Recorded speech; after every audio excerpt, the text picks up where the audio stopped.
Welcome to a special crossover episode of Locked on Wild and Locked on Blues, the playoff preview, as we gear up for the opening round series between the Minnesota Wild and the St. Louis Blues. Both shows part of the Locked on Podcast Network. And thank you for tuning in and making Locked on Wild and Locked on Blues your first listen each and every day. Before we dive into all of the matchups, all of the specifics, everything that could turn the tide for either team one way or the other, today's episode is brought to you by Bet Online. Bet Online has you covered this season with more props, odds, and lines than ever before. Bet Online, where the game starts. My name is Seth Toupal, host of Locked on Wild, veteran captain of the show, and here to bring you through what should be an entertaining series between the Wild and the Blues. And I'm joined by one half of the dynamic duo of Locked on Blues, Tommy Welch. Welcome. We have known that this matchup was going to happen for a long time, but now we finally get to dig in and get into the specifics of what will be, the best series of the first round of the playoffs. So welcome, my friend. Hey, thanks for having me on, Seth. It's always a pleasure. We're talking about Bet Online and like betting odds and all that stuff, right? The last time I checked, I think the Minnesota Wild are the favorites in the matchup against the St. Louis Blues. So I'm not saying I'm offended, but I'm a little bit offended. I think the Blues have a good track record against the Minnesota Wild, and for Bet Online and other betting companies to go out there and say that Minnesota's the favorite. I mean, obviously, the rankings in the season speak to what happened this year, but I don't know. I think there's a little chip on my shoulder, so we'll see how that plays into this episode. Bet Online, for what it's worth, has the Blues at plus 135 in this series. So some good value there.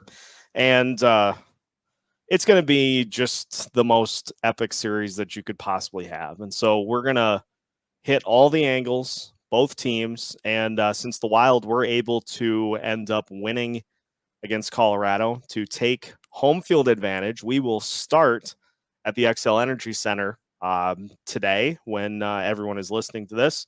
So, Tommy, if you've got some Wild questions for me to get the Locked on Blues audience a little more familiar with their opponent, I'm an open book. Okay, so my first question right off the bat is the Blues are obviously one of the deepest teams in the league. 20 goal scorers on the season.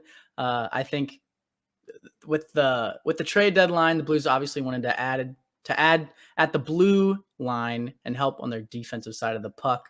Obviously, it's kind of been up and down with Jordan Binnington this season, but they do have Ville Husso to lean on. So if you were going to pick one facet of the game, any of those three, or maybe something completely off the wall, where do you think the holes lie in this Blues team that Minnesota Wild can pinpoint and potentially lead them to victory in this series? It's a good question. I think I'm going to go with the goaltending, because I don't get the sense in this series that either team is going to really lock down the opposing offense. You've got two of the best offensive clubs in the entirety of the NHL. And so I think both teams are going to get opportunities to score, and they're going to score. The biggest question for me is that Husso really doesn't have the playoff pedigree yet. And so is he going to rise to the occasion, or is the moment going to be a little too big for him? Now, you've got Jordan Binnington, who's been there before. And so if anything were to happen where Husso struggles, or, you need to make the switch, you've got a guy that's more than capable of stepping in. If the Wild are going to win this series, they're going to have to prevent what happened against Vegas last year happening again, where you get a goalie that's standing on his head and preventing the team from getting anything past him. So if they can get to Husso early, they can get to him often. I think that is the biggest opportunity for the Wilds, and I don't get the sense that they're going to truly be able to fully shut down this Blues team. So they're going to need to score some goals themselves. And so if they can get past that goalie tandem, they're going to be able to hang in this thing just fine. Okay, I like that. And so speaking to the goalie tandem that the Minnesota Wild have, obviously Cam Talbot's had a pretty good season. You bring in Marc-Andre Fleury for a little bit of added protection. You talk about playoff pedigree, that dude's got about as much as you can ask for. And the Blues this season, unfortunately, did not see a lot of him in a Minnesota Wild uniform. So do you think that could be kind of a wild card for the Wild, no pun intended, if they bring in Marc-Andre Fleury to face the St. Louis Blues instead of Cam Talbot? Or how do you think the Wild's tandem could potentially factor into this series?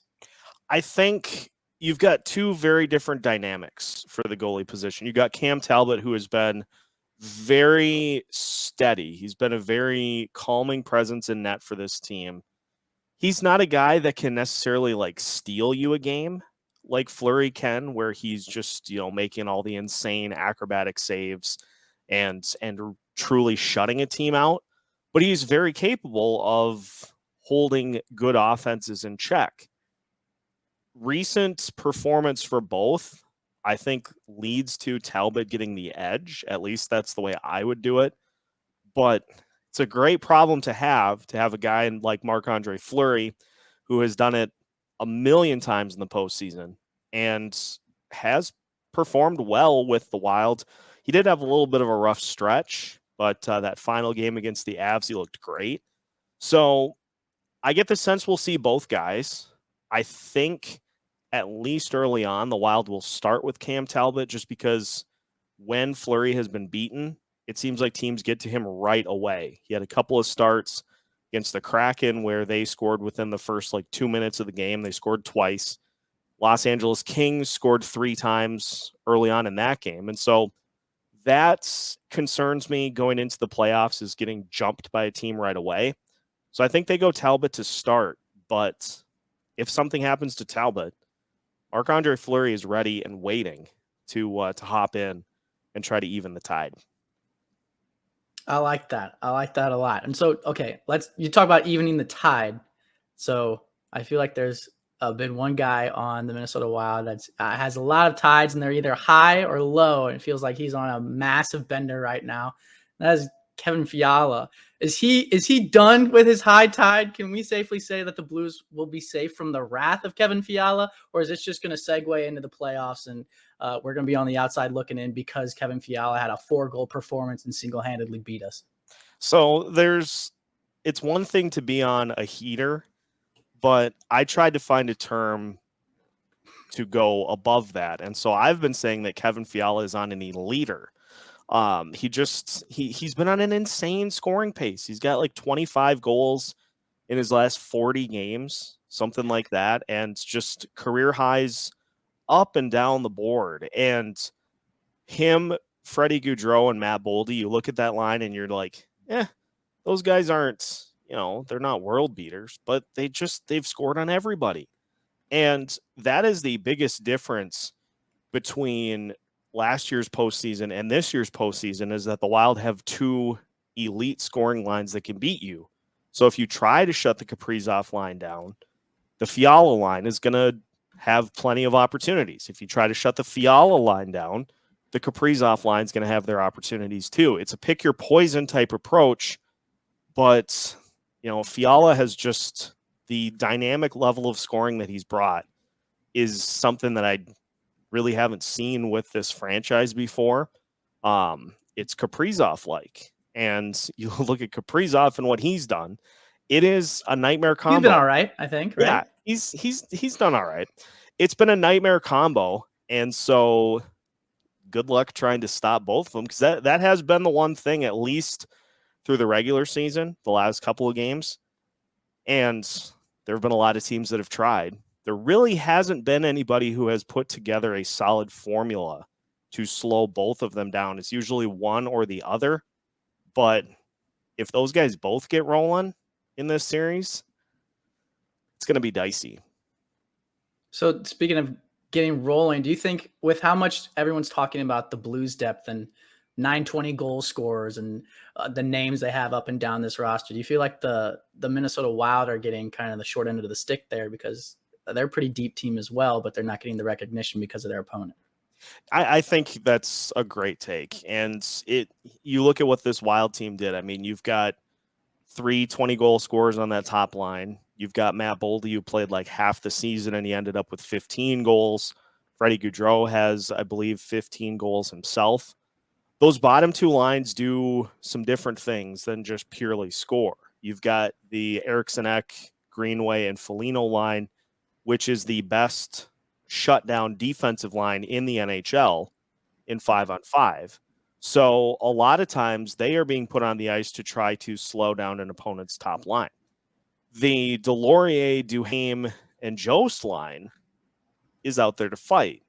And so those guys, they have had scoring opportunities for sure, but those top two lines have really been the only ones that have been carrying this team. And not to say that the Grief line can't, because Eriksson Ek had, I think, 26 goals and Foligno had 20 himself. So they're capable of scoring. It's just they're doing some different things when they're out there on the ice as opposed to just trying to bury one in the back of the net. So I think it's a deep, very deep team, on par with what the Blues have. It's just the Blues have, all these guys that can beat you scoring wise, and the Wild just kind of attack it in some different ways. Yeah. So that being said, if you're betting in this series with the depth scoring that the Blues have and also the depth that the Minnesota Wild have, you definitely need to take the over. And you can do that at BetOnline, because betonline.net is your number one source for all your betting stats and sports info. You can find all of the latest sports developments, league reviews, and news, including this year's basketball playoffs and the start of Major League Baseball season. BetOnline is your continued source for all of your sporting wagering information, from live betting to playoffs, esports, and more.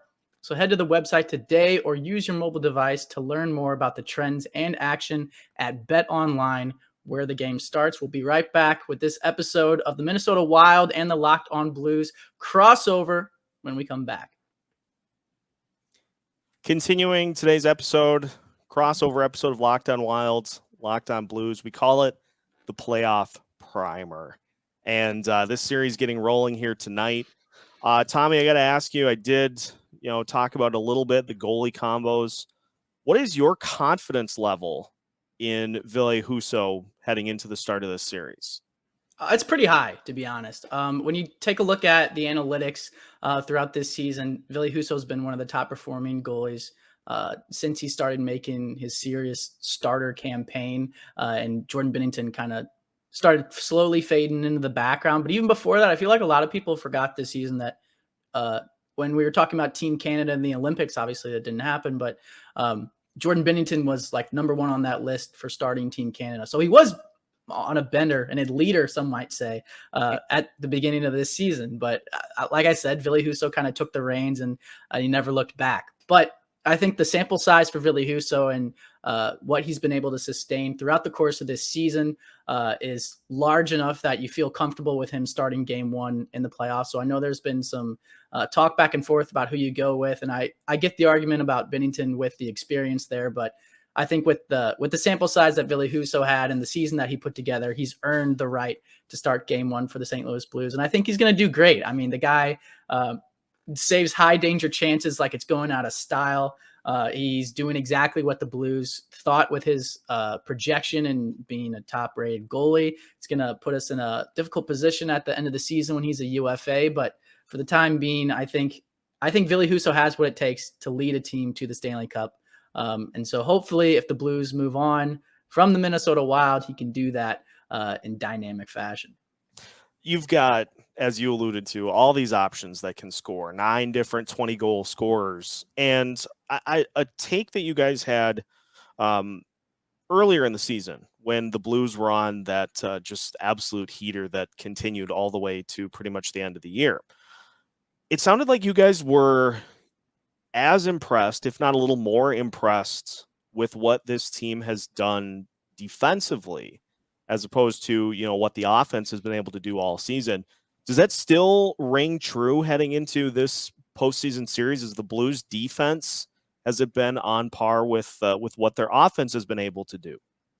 Well, that's a very good question, Seth. So we talked about the defense on Locked On Blues the entire season, and the biggest reason is because we didn't trust it. You lost Petrangelo, you lost Jay Bouwmeester, you lost so many guys on the defensive side of the puck. Alexander Steen was obviously not a defenseman, but he was a defensive forward through and through. And then you trade away Oscar Sundqvist and Jake Wallman, and so there's a lot of names there that were key parts of 2019 St. Louis Blues that won the Stanley Cup. And the biggest impact on that team was its defense. Now we're looking at a team, like you said, 920 goal scorers, and Jordan Kyrou skated faster than Connor McDavid at the All-Star game. He's on our third line right now. Jeez. So if that tells you how deep this team is, it's just absolutely insane. And it's awesome for Blues fans because we haven't seen an offense like this since we're talking like Brett Hull, like Adam Oates. Like, it has been a long time since the Blues were an offense first team, but that kind of frustrates you when you look at the defense because there's so many times that you're going to end up winning games like 6-5 or 5-4. And you're just like pulling your hair out because there's so many pucks going in the net.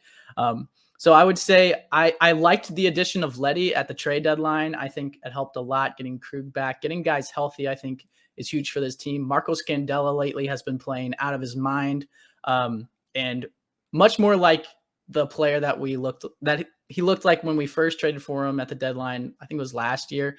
Partnered up with Colton Parayko, and they went on like a 10-game win streak. Since that time, he's kind of lackluster. We were laying into him earlier this season because his play just wasn't there and he felt like the weak link. But he doesn't feel like that right now. And Rosen has come in and been an impact as well. So I think the Blues defense since the trade deadline has been a lot better than it was before. And I think that gives us hope as a team because we know that the offense is going to come out and ball out every single game. Just looking at the top couple of lines, I had to minimize this window because it actually made me ill. You've got Buchnevich, Thomas, and Tarasenko. You got Brandon Saad, Ryan O'Reilly, and David Perron. And then, like you said, Jordan Kyrou on the third line. Of all of those 20-goal scorers, which one surprised you the most? Man, I think you got to go Robert Thomas because I think watching him play over the last couple of years, and it's not to say that I never thought that he'd be a 20-goal scorer, but I did not think it would happen this year because I think he had like 5 goals at the trade deadline or something ridiculous. And since that time, he just went on a tear and he was getting assists left and right, having like 4-point nights. And the next thing you know, like the biggest thing for Robert Thomas was always like, if you're in the slot position, if you're in a scoring position, like he's always pass first guy and wants to get that assist. That's great. Like, great teammate setting up your buddies. But sometimes I'd love for you to shoot the puck. Like he had a very sneaky wrist shot that had a lot of speed on it and a lot of action, but he never really used it. And Jordan Binnington would talk about it on podcasts. I think it was Missing Curfew. They were like, who has the best shot on the team? He's like, obviously it's Vladdy, but like Kyrou and Thomas have good shots as well. And I was like, oh, really? Because we don't see Robert Thomas very much. Well, lo and behold, the dude's been on a tear, and he's not only getting assists, but he's also scoring goals. And when you're a playmaker like Robert Thomas, whose goal is to pass first, when you can shoot the puck and score the puck as well, it's just going to open up those passing lanes even more. So I think that's the most surprising to me. But also, I mean, Ivan Barbashev was a bottom 6 guy as well. And I don't think he ever even sniffed close to 20 goals. And I never thought that he'd be like a scoring threat for this team, but he's had a career year. The dude bangs bodies like no other. I mean, he's got to be up there if he's not leading the team in hits. And he also has over 20 goals too. So you got all those things combined, the working machine and the cogs for the St. Louis Blues team. It's got to make you feel pretty confident going up against anybody. Final one before we look at some of the true X factors in this series. The final game between these two teams in the regular season featured the Blues getting out to a 4-1 lead, and then the Wild scoring 2 goals in the blink of an eye twice in the third period to tie it up and send the game into overtime. With the amount of experience that the Minnesota Wild have in overtime games, I believe they are 15. I think they're 15-7 in overtime and shootout games this year. And the Blues obviously have way more regulation wins, haven't gone to overtime as much. With the fact that the Wild have so much experience in those types of games, does that concern you at all heading into this series? It does, because I think the Blues record in overtime this year was not the best, and 3-on-3 hockey is obviously very high stakes, and you're always gonna lean heavily on those skill guys because they're gonna have a lot of room. Obviously, like if you send out Fiala and Kaprizov, like as much as I love the Blues and as much as like Tarasenko, Robert Thomas, like Buchnevich, like those guys are studs. I mean, that is a tough matchup, right? So I think like initially if the Blues can kind of work the puck and like maintain the puck and get shifts out, like the more lines that they send out there and the more lines that the Wild send out there, I think will benefit them in the long run. But that first line staring down the barrel of the gun at you is it's intimidating to anybody, especially with that much ice.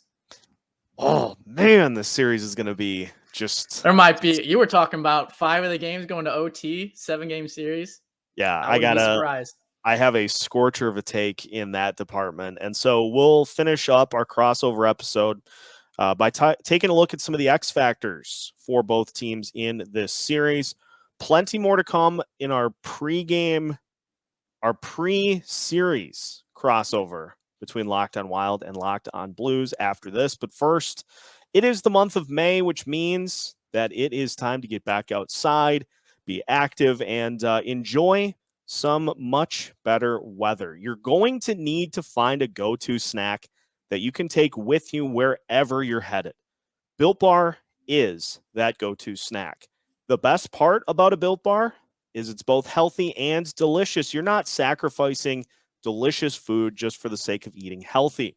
With Built Bar, you can truly have both, and it is easy. All you have to do is head to built.com and order your Built Bars now. All Built Bars are covered in 100% real chocolate, which means that with Built Bar, you can eat healthy and actually enjoy doing it.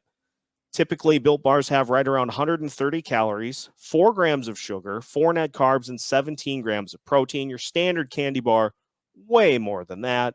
240 calories, 30 grams of sugar, and dozens of net carbs. So kick your bad candy habit and head to built.com. Use the promo code LOCKED15 and you'll get 15% off your order. Again, use the promo code LOCKED15 for 15% off at built.com. Final segment of today's crossover episode of Locked on Wild and Locked on Blues. Once your first listen is done, make sure you check out both shows for as much intel on this series as you possibly can, because it's going to be an absolute barn burner between these two teams. Tommy, let's look at some of the true X factors, the swing players, as it were, that could really impact this series. And so if you've got one or two for the Blues, let's start there. And then I have a couple for the Minnesota Wild that I think will turn the tide too. Well, I think the number one for me, and I think I mentioned it on Locked on Blues, it absolutely, without a doubt, 100%. I think, honestly, the weight of this entire series might weigh entirely on Jordan Kyrou's shoulders. And the reason I say that is because obviously Jordan Kyrou went on an absolute tear at the beginning of the season. Since that time, he's kind of cooled off, and he kind of went through something similar last season with the St. Louis Blues. But when the guy is on, he provides the same impact that Robert Thomas does. It's like I said, looking down the barrel of the gun, like he intimidates like a guy like Kaprizov, like a guy that can blow past you with his speed, can beat you with his hands, can beat goalies with his shot, but he can also pass around you and get teammates wide open. That is what Jordan Kyrou brings to the table when he's firing on all cylinders.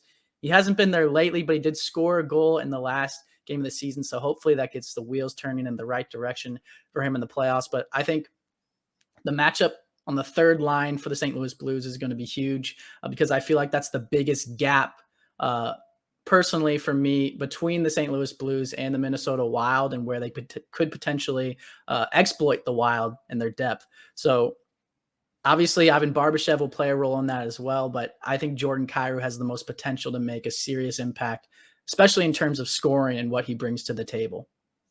My X factor in this series is Marcus Foligno. He was injured in the final game of the regular season Knee against on the knee, wasn't Avalanche. it? Yeah, and it looked awful to the point where we're like, well, he's probably done for the year.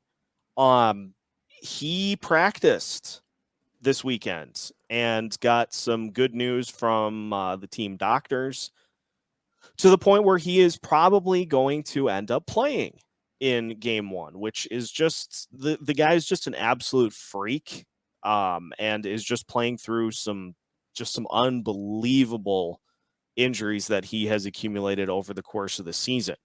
My concern is whether or not he's going to be anywhere near full Marcus Foligno levels, because you put him with Joel Eriksson Ek and Jordan Greenway, which seems like kind of an odd assortment of players, but for whatever reason, when those three are on the ice, they just hit a different level of performance that has locked down some of the best lines in hockey. Wild are going to need him to be on his A game for this series, because turns out the Blues have a lot of guys that can score. And so you got to try to slow down, that top line and at least kind of knock them off their game. And then you take your chances with the Kaprizov line and the Fiala line being able to match what the other two Blues lines that are capable of scoring can also do. So Marcus Foligno, I think, is the biggest X factor for me, because if he's just kind of a decoy out there, we're going to be able to tell, and the Blues are going to be able to take advantage of that. If somehow he is operating at near full strength, that's a difference maker for this Wild team, especially one that's going to need a little defense. And then Jonas Brodin is another one I would throw into. The guy's clamped down Connor McDavid every time the Wild have matched up with the Oilers. And so he's going to need to do that to one of those guys, is just put the clamps on somebody and prevent them from scoring. So those are my X factors. And all in all, I get the sense that this is going to be a full heavyweight tilt between these two teams. Yeah, I'm excited. Feels like the rest of the hockey world is excited. I mean, you're talking about a first round matchup of the Tampa Bay Lightning and the Toronto Maple Leafs. There's a lot of teams matching up in the first round that are absolute studs that feel like they could be round 3 matchups. And I feel like Minnesota Wild and the St. Louis Blues fit right into that category. But there's one similarity I feel like it's kind of been happening with the St. Louis Blues and the Wild. I feel like every time we play each other, Seth, we're going back and forth on Twitter because we just always beat you guys. And I don't want to say that as like, oh, like in your face kind of thing, but it reminds me a lot of the St. Louis Blues when we would play the Chicago Blackhawks in the playoffs. And every year they'd knock us out. And I'd be like, God, please just let us play anyone besides the Blackhawks any day and we can compete. But lo and behold, we play the Blackhawks one time. We look like we've never touched a puck in our life, right? But that one goal by Troy Brouwer will live in infamy in St. Louis Blues lore because it got the monkey off the back. And we finally beat the dreaded Chicago Blackhawks. And it felt like their relevance since then has just gone absolutely down the toilet. So I'm not going to come out here and say that the Minnesota Wild are absolutely going to beat the St. Louis Blues because both these teams are absolutely stacked, right? But if you guys do beat us, I feel like that moment will happen and the emotions will be the same for you. And I'm not going to come out here and say that I want that for you guys, but I'm also not going to say that that wouldn't be cool, right? So if the St. Louis Blues lose to the Minnesota Wild, I'm going to tell you right now, as host of Locked On Blues, I'm going to be rooting for you guys to go and win the Stanley Cup 1,000%. That's what I love to hear. Playoff futility is something that I really can't speak to because we have a team here in Minnesota that has lost 18 consecutive playoff games to the New York Yankees. And so if you think that doesn't get in your head, it makes the Wild Blues results over the last handful of years, it makes that seem secondary when you lose 18 consecutive games to one team. Like, the Wild have not done that. They have had plenty of first round exits. 2016, 2017, certainly one that a lot of Wild fans will remember because it was against the St. Louis Blues, and it was a Blues team that was, I think, a wild card at that point. So it has happened where the Wild have had tremendous amounts of success and then end up losing in the first round. I get the sense that this series is going to be very close because of how those last two matchups went. This wasn't the Winter Classic where the Wild had, who knows, a handful of players out. This is going to be as even as it gets, which is why I'm on record as saying it's going to be a 7-game series. 5 of those games are going to overtime. I don't know if I can take that, Seth. I hope you're wrong. All I'm in gonna have all, heart problems at the end of it. oh, I'm going to be an absolute mess if we even have like one overtime game between these two teams. But all in all, it's going to be an incredible series between these two teams. And so make sure that you are following along with both Locked on Wild and Locked on Blues to keep you up to date through it. Both shows available as part of the Locked On Podcast Network with new episodes every Monday through Friday. That's going to do it for our playoff preview. We'll have plenty on both shows to get you through this series. We'll probably do some sort of a crossover during the series as well. Lots of options out there on the table. And so We'll make sure to keep up to date with your favorite teams with both shows. Enjoy, and we will catch up with you on the newest episode of both Locked on Wild and Locked on Blues.